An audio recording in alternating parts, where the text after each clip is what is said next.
21 हो गए, अभी आगे वो बढ़ेगा और वो चूंकि अब ITM हो चुका है। तो जब भी आप ऑप्शन में ट्रेड करते हो तो इन सब चीजों को देखो, क्योंकि ऑप्शन सिर्फ OI नहीं है, बियॉन्ड द OI है।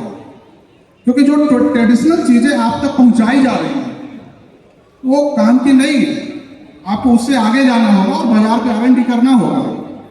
क्योंकि बाजार जो क्या है, ये लाखों करोड़ों लोगों का बनाए हुए, एक बायर है, एक सेलर है, एक खरीदने वाला है, एक बेचने वाला है।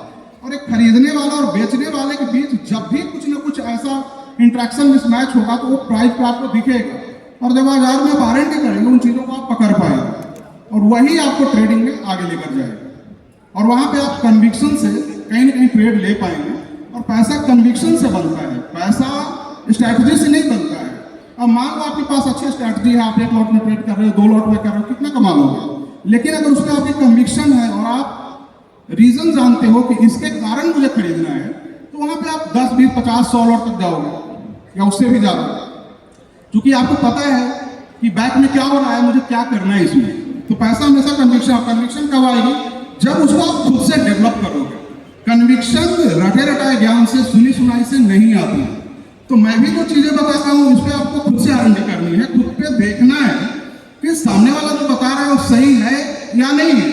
आपको याद होगा पिछली बार मैं जब आया था तो यहाँ मैंने डिस्कस की थी एक्सपायरी बास्केट, सैलरी ट्रेड। पिछली बार जो अगर आए होंगे तो आपको पता होगा लगभग 12 महीने होने को है। 12 महीने में अभी 11 महीने तक उसने प्रॉफिट दिया है, ये 12वां महीना चल रहा है, अभी भी वो ट्रेड चल रही है, बट 30,000 लॉस में है। लगता है मंडे तक प्रॉफिट में आ जाएगा। तो 11 महीने तक तो पॉजिटिव है, बाकी जनता जनार्दन वो तय करे कि सही है या गलत है। तो जो लोग भी आए होंगे पिछली बार उनको ये चीजें पता होगी और वो ट्रैक कर रहे होंगे।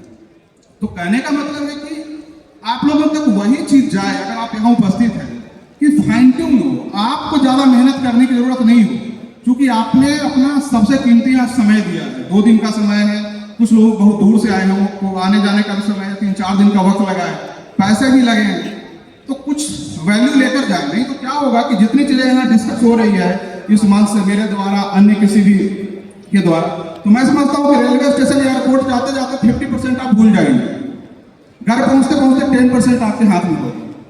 नतीजा ये होगा कि आपको लगेगा भाई ये 4 दिन हमने क्या किया। और दूसरी चीज, आप सभी लोग ज्ञान के भूखे हैं, इसमें कोई डाउट नहीं है, अन्यथा आप यहाँ नहीं होते। आपके अंदर एक भूख है कि भाई मैं इतना खो रहा हूँ, कुछ तो होगा, कहीं से तो हो जाए, कुछ तो मिले, और इसके कारण लगातार चले जा रहे हैं, कल होगा वो आ नहीं रहा है। तो आप मेहनत कीजिए, खुद पे सीखिए और ऐसी चीजों पे जाइए जहां पे कि भीड़ नहीं है। आप भीड़ का हिस्सा होंगे तो आपको कुछ खास नहीं मिलने वाला है बाजार में। अब आप देखो ना, आप बाजार में 4-5 साल पहले आए थे और आज भी संघर्ष कर रहे हैं, क्यों? कभी जानने की कोशिश की? 5 ईयर हो गए फिर भी संघर्ष कर रहे हैं, रीजन क्या है? और बहुत लोग ऐसे होंगे, अगर पूछा जाए कितने लोग 4-5 साल से हैं तो हैंड राइज से भीड़ लग जाएगी। तो सवाल है कि आप उछल कूद कर रहे हैं, स्ट्रेटजी हंटर बने हुए हैं, एक पे कोशिश करते हैं, 4 बार प्रॉफिट होता है, 5वें बार में छोड़ देते हैं।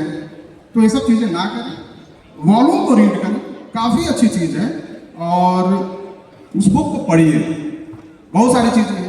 अगर आप FNO ट्रेडर हैं, आर्बिट्राज कीजिए, आप बास्केट कॉन्सेप्ट से जाइए। बास्केट क्या कहता है कि आप रिस्क को डाइवर्सिफाई करो। अब उसका उदाहरण समझिए, मैं यहाँ बैठे हुए सभी से पूछूं कि कोई एक ऐसा स्टॉक बताओ जिसमें आप अपनी 100% कैपिटल को डाल दें, तो शायद एक व्यक्ति भी समझदार होगा, वो हैंड राइज नहीं करेगा कि मैं 100% एक स्टॉक में नहीं डाल सकता हूँ।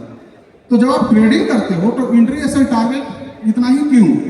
जब आप पोर्टफोलियो बनाते हो तो 15 से 20 स्टॉक रखते हो कि मुझे डाइवर्सिफिकेशन चाहिए, और वो पोर्टफोलियो 5 to 10 ईयर 20 ईयर का होता है, तब डाइवर्सिफिकेशन चाहिए। म्यूचुअल फंड वाले तो 60 से 70 स्टॉक रखते हैं, और आप एक स्टॉक में जाते हो एंट्री एसएल टारगेट करने।